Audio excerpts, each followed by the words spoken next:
Good afternoon. Let me try again. Good afternoon. There you go, all right. This is a community talk. You should not be surprised that I will have some engagement with you. I'm a SANS instructor. I can monologue with the best of them, but I do like to engage in this dialogue. I want to start with the whakatauki, which is a Māori proverb. E hara tātu toa e te toa taki tahi. E ngāri e toa taki tini. The strength is not mine alone, but is the strength of many.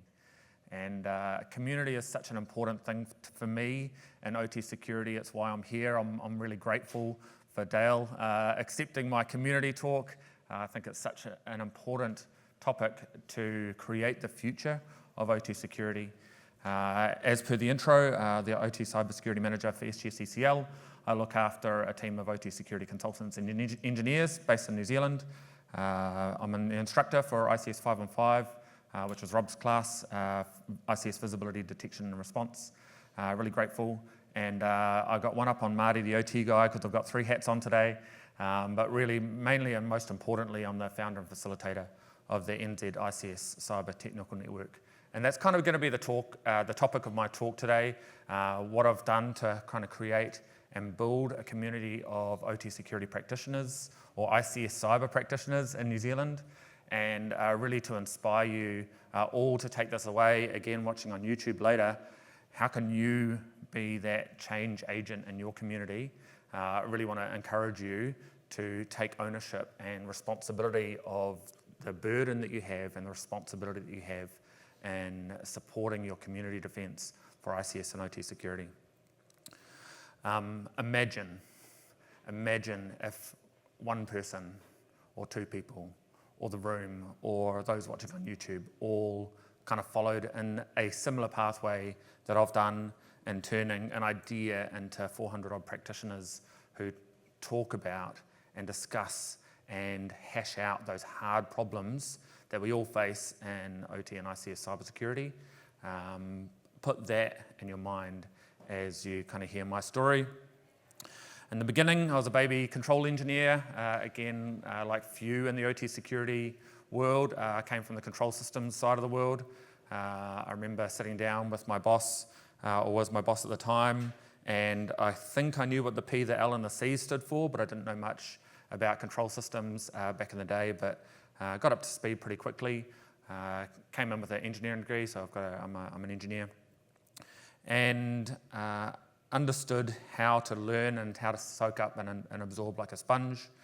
Worked through control systems part of my career, worked through safety systems part of my career. As you heard, I'm a functional safety engineer, like a few in the room, which was fantastic, and I love that safety security analogy that we quite often use when translating and working in security, especially with non-technical stakeholders and industrial organisations.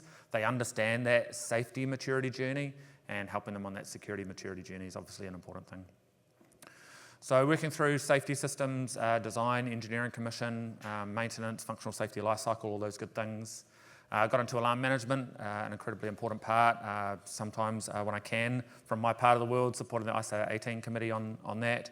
And again, the alarm management, alert management analogies, I really love working with industrial organisations and translating that control room alarm management mindset into a OT SOC alert management mindset, but always had networking as part of my own ICS journey, and got seconded into a role with a major and what we now call OT security. We didn't call it OT security back then, but obviously now we kind of do. And my eyes were opened to this kind of world, and I moved from unconscious incompetence to conscious incompetence. I went from not knowing what I don't know to now knowing what I don't know. Did some SANS certs along the way, of course, with bias. I like SANS certs. And realised how much our community didn't really understand about ICS OT security. Right? We had the energy sector. They've been doing good things for a long time, but the community of practitioners that I knew and that we were serving as a system integrator at the time didn't know what they didn't know. And so we got together and ran our first seminar 2010s, 2017, we did a seminar. Grateful to have an international presenter come and do that. I presented on some of the work that I've been doing, even spoke about the IEC 61511 update. I think that Marco talked about introducing cybersecurity as a requirement for safety instrument systems in their functional safety lifecycle. And that went really well, so we did it again, a little bit bigger. It was a half day instead of a short afternoon. We had a couple of international presenters come in and talk and share their story. We structured around NIST frameworks, the 5 functions at the time, and it went really well. And at the end of it, I had a panel with all the speakers and kind of hashing out and again discussing some of these hard problems that intermediate level ICS and OT security challenges around device management, PAM, user management, password management, change management, asset management, all those challenging issues that all of our industrial organisations still face today. We had a good discussion about it, and I moderated that. I get voluntold into many things, including a S4 talk, but really enjoy it. And we had a great discussion, and we said we should do this more often. So a couple of months later, we gathered together. We did it hybrid, again, kind of a pre-COVID hybrid, which was a bit fun. But we gathered together at an end-user owner-operator site. They told their story of OT security and where they were in their maturity journey, which was fantastic. I think we had Marty the OT guy, presenting on that one or one similar. And that was the start of what we now call the ICS Cyber Technical Network. Ran a few forums. In 2019, we were grateful enough to have Robert M. Lee, CEO of Dragos, co-founder of Dragos and SANS ICS 515 author, come into New Zealand. He loves coming to New Zealand when he can, and he was there, and basically I hijacked his holiday and said, can you come speak at my summit? And he said, as long as I don't have to travel too far. And I said, well, where are you going to be holidaying with your family? We'll just put the summit there. And it was really great for us to even put the electricity industry. We had the electricity industry kind of meeting the day after. We gathered everyone basically around Rob. He does have a magnetism, as I'm sure you'll appreciate. And had a wonderful half-day summit. I remember at the networking drinks at the end, having a beer and going, how on earth are we going to top this? And it took me a little while, but in the meantime, we were doing forums, mainly virtual and hybrid, more virtual during COVID, as I'm sure you appreciate. But gathering together and having discussions and engagement and sharing problems and sharing solutions, which I think is the important aspect of our community. Again, I didn't think we could top it until 4 years later. We had our last summit in August. Daniel Jablinski came out, which was wonderful. We had Rowan from Australia. We had Andre Shorey come in from Schneider in Singapore, which was wonderful. And again, some really great feedback from the community to say everyone was either satisfied or extremely satisfied. And for those of you that kind of deal in the space, a net promoter score of 79 is not too bad. So pretty proud of what we were able to put together. Again, as a security company, not an events company, I think we kind of exceeded expectations on there. So what does it look like now? What has it grown into? Again, this has been kind of our motto and our creed from the beginning, very much industry-led. It's important for me that we focus on our end users and our operators. Important that it's by the community, for the community. Again, we're fostering learning and development. We do have representatives across the spectrum, really focus on end user own operator. Again, when Dale runs his event, I've supported Singapore events and Australia events and similar.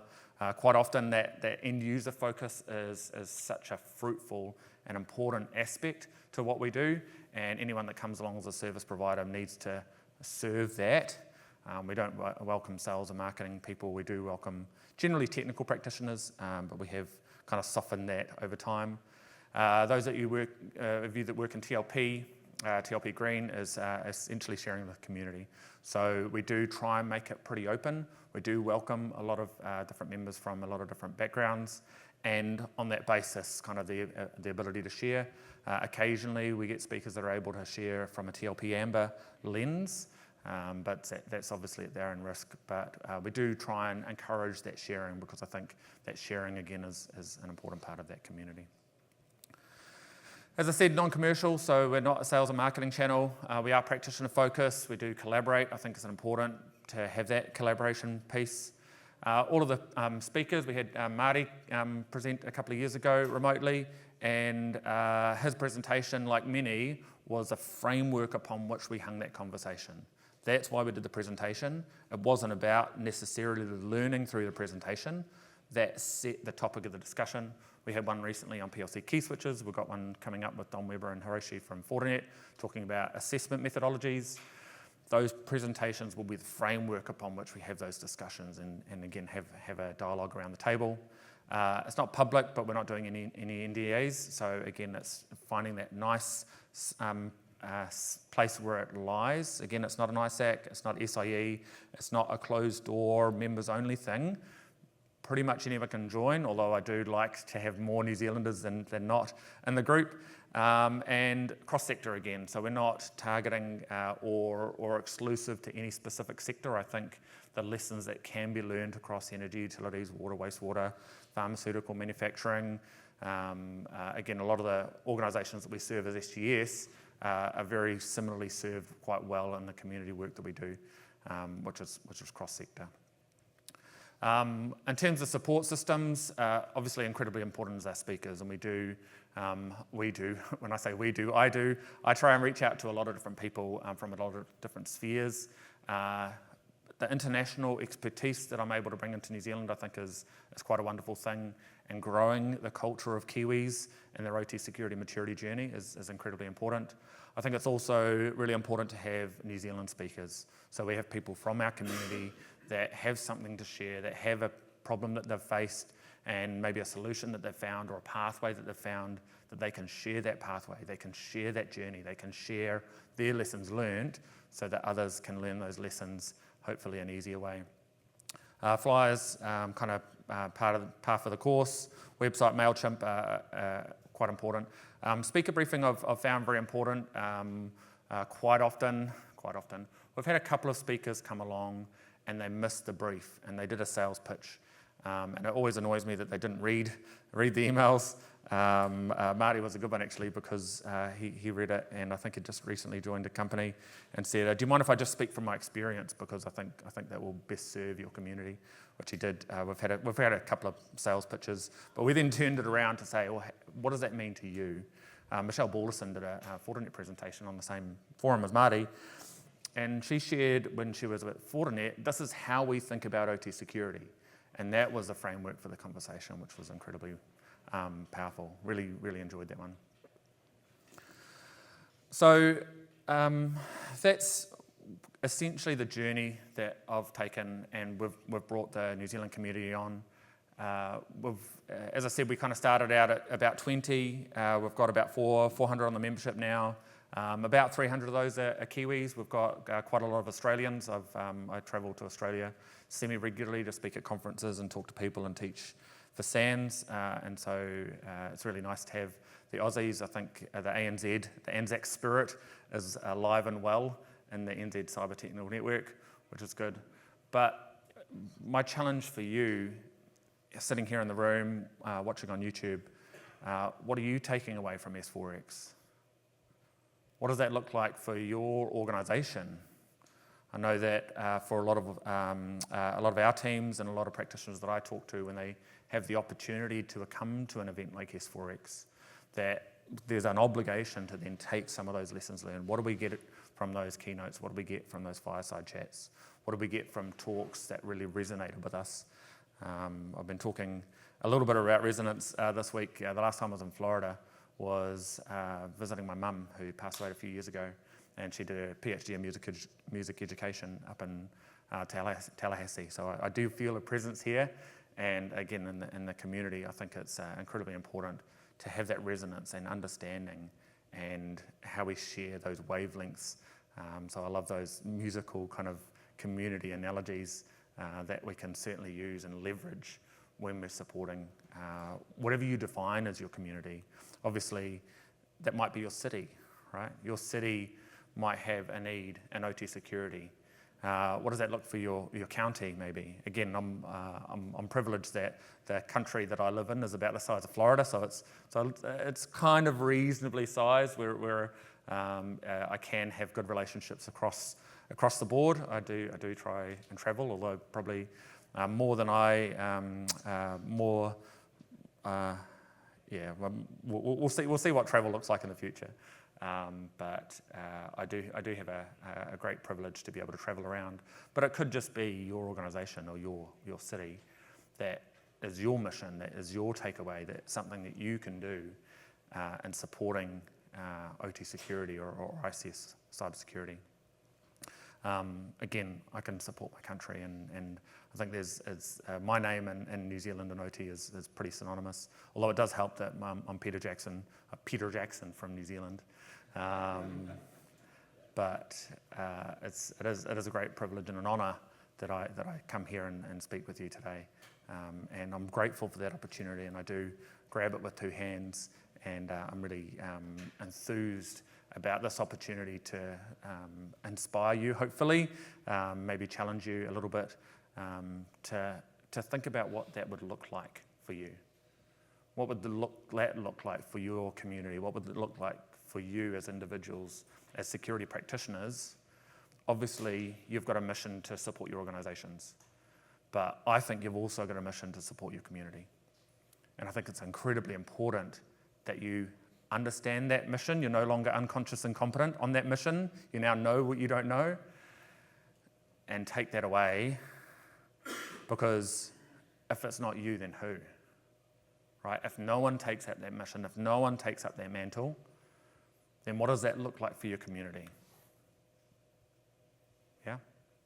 Maybe that's not your thing. Maybe your thing isn't getting up in front of people. Maybe you're a facilitator or logistics.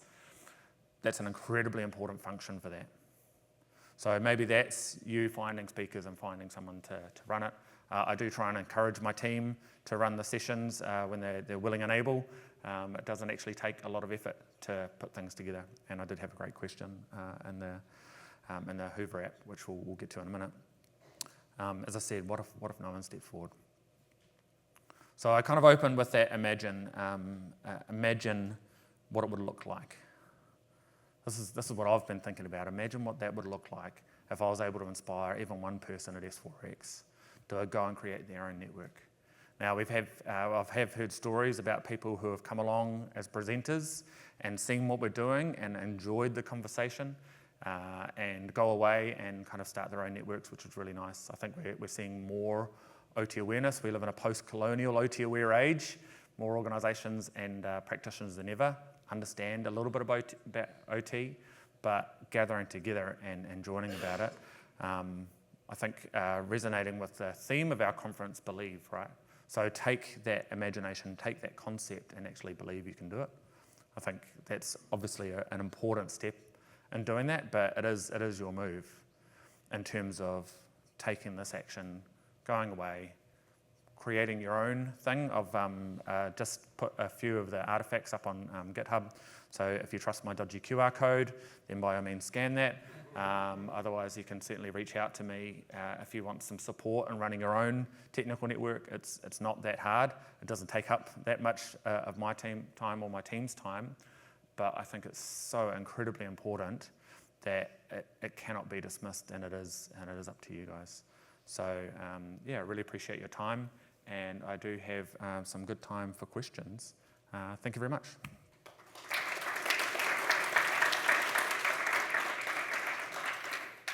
If you've got questions, if you could come up to the mic, that would be awesome.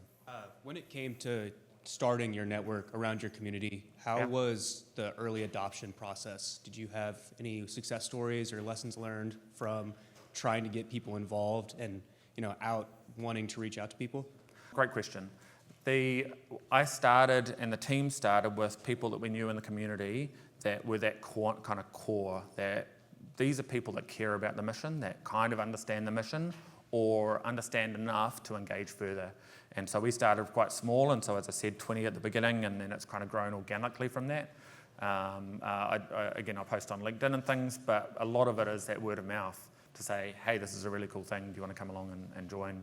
But yeah, starting with that core function, even within your own team, and then reaching out to your partner organisations or service providers, technology providers, whatever your community looks like. Start there, do some talks, have some discussions, even like a kind of a steerco focus. Doesn't even need a presentation, but start small. I liked Alan's approach yesterday, which was all about that sustainable approach. Don't try and boil the ocean, crawl, walk, run. Yeah, start small and grow from there, but start with that core function and group of people that are aligned on the mission. Great question, thank you. Is your speaker briefing document something that you could share or share an example of on your GitHub possibly? So the speaker briefing is available through that QR code. Okay. I've also put up the summit briefing, which is a lot longer. It's kind of contextualized over last year's summit, but I really wanted to help organizations get kick-started. And again, that speaker briefing kind of speaks to the fact that it's a technical, generally, non-commercial. Skip the 101s. We don't do IT versus OT. Nobody should do that. It's not adversarial, but we go straight into the intermediate kind of problem-solving things. End-user owner-operator talk's always great. If you're if you're a service provider or a technology provider, come along and share some lessons. But I do try and keep it one page because otherwise people won't read it. But yeah, that's available by the GitHub. Thank you. Thank you. Great talk, Peter. Thank you so much. Thank you. As your community has grown and scaled, is there anything that you've looked back on and thought, I wish we had set this up foundationally when we first started? Any lessons learned that you could go back and kind of do over? Great question. I think I'm okay with the pathway. Again, I'm biased. In terms of lessons learned, I think finding and making time, and as I said, it doesn't take too long, but it does take that impetus, right?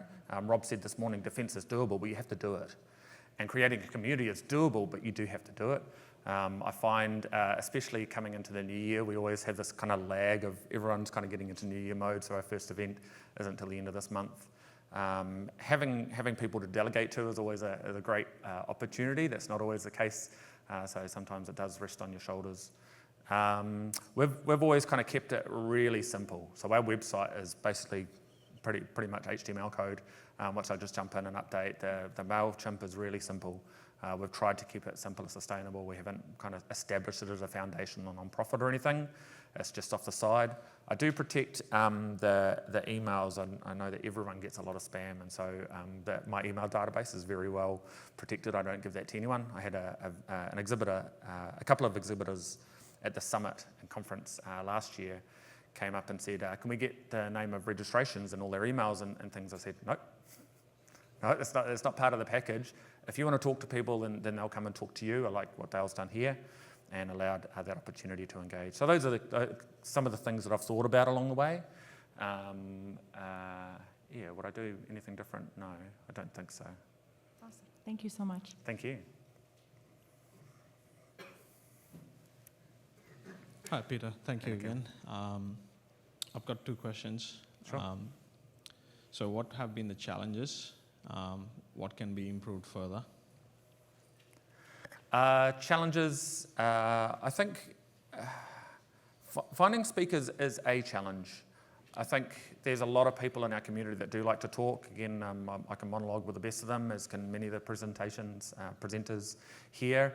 Marco's done a talk for us. I knew that he was presenting on this. It's like, hey, Marco, can you just recycle those slides, deliver it straight to my New Zealand community, and then we can have a discussion on that.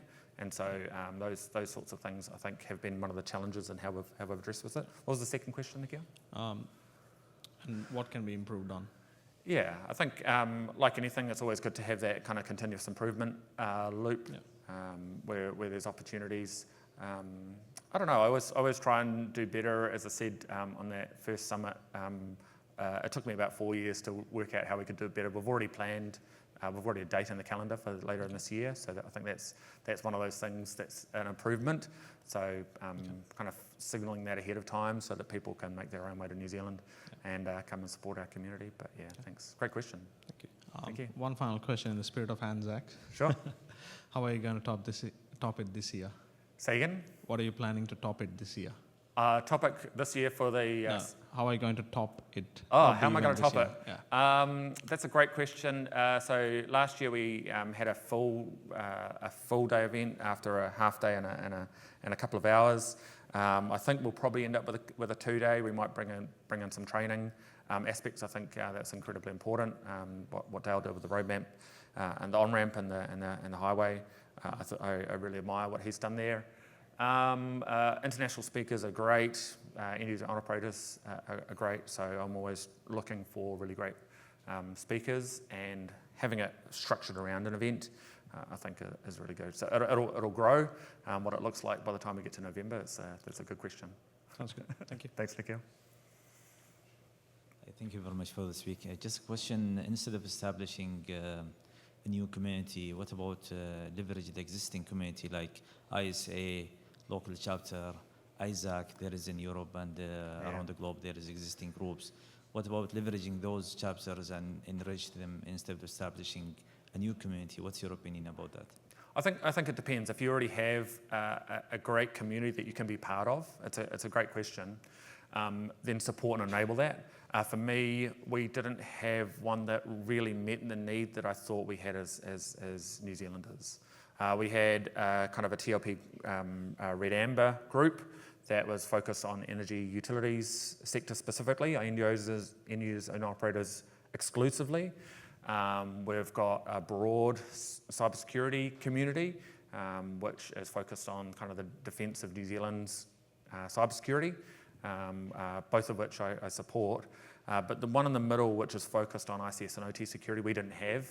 And so that was where I saw the mission to create that, and enabled through my team and enabled through the work that we do, was able to kind of grow that into what it is today.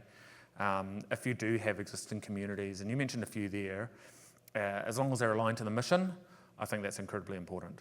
And going out and doing talks and having conversations and doing an OT security talk for a cybersecurity conference and doing an OT security talk for a water conference or an oil and gas conference are things that I've done as well to spread the word, evangelize OT security.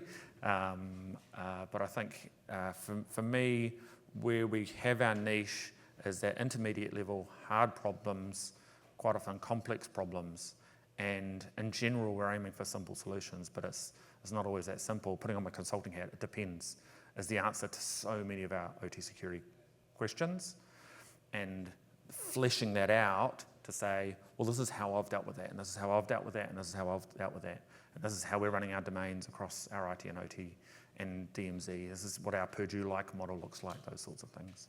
Great question. Thank you. All right, I'm around next couple of days. Thank you very much for your time. I appreciate it. Thank you.